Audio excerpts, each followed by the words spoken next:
দুই দশক আগে লক্ষ্মীপুরের রামগতি উপজেলার চরগাজী ইউনিয়নের বয়ারচরে মেঘনা নদীর ভাঙন ঠেকাতে 10 কিলোমিটার এলাকা জুড়ে নির্মাণ করা হয় বেড়িবাঁধ। কিন্তু সময়ের সঙ্গে ভাঙনের মুখে সেই বাঁধের প্রায় 5 কিলোমিটার এলাকা। বেড়িবাঁধ অরক্ষিত থাকায় মেঘনার জোয়ারের পানি ঢুকে পড়ছে লোকালয়ে। গত কয়েক বছর মেঘনার অব্যাহত ভাঙনের কবলে এরই মধ্যে চরগাজী ইউনিয়নের প্রায় 9 কিলোমিটার এলাকা নদীগর্ভে তলিয়ে গেছে।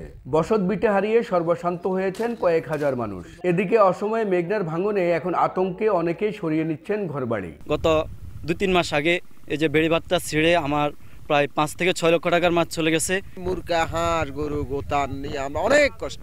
টেকসই একটা বেড়িবাঁধ হয়, এটাই আমাদের মূল দাবি। স্থানীয়রা জানান, সম্প্রতি বর্ষায় রামগতি ব্রিজঘাট থেকে চেয়ারম্যান ঘাট পর্যন্ত বেড়িবাঁধের একাধিক অংশ ভেঙে গেছে।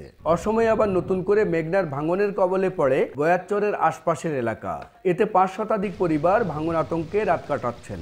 বয়ারচরকে রক্ষায় টেকসই বাঁধ নির্মাণের দাবিতে মানববন্ধনও করেছেন তারা। এখান থেকে নদী 6 কিলো দূরে ছিল, ভাঙতে ভাঙতে এই পর্যন্ত দাঁড়াচ্ছে। যেটুকু আছে এখানে যদি বাঁধ না হয় তাহলে আমরা অচিরে হারিয়ে যাব। তীর রক্ষাবাদ করে এই বয়ারচরের মানুষগুলাকে নিরাপত্তা দেওয়ার ব্যবস্থা করেন, তাহলে এই বয়ারচরের মানুষগুলা অন্তত নিরাপদে থাকতে পারবে।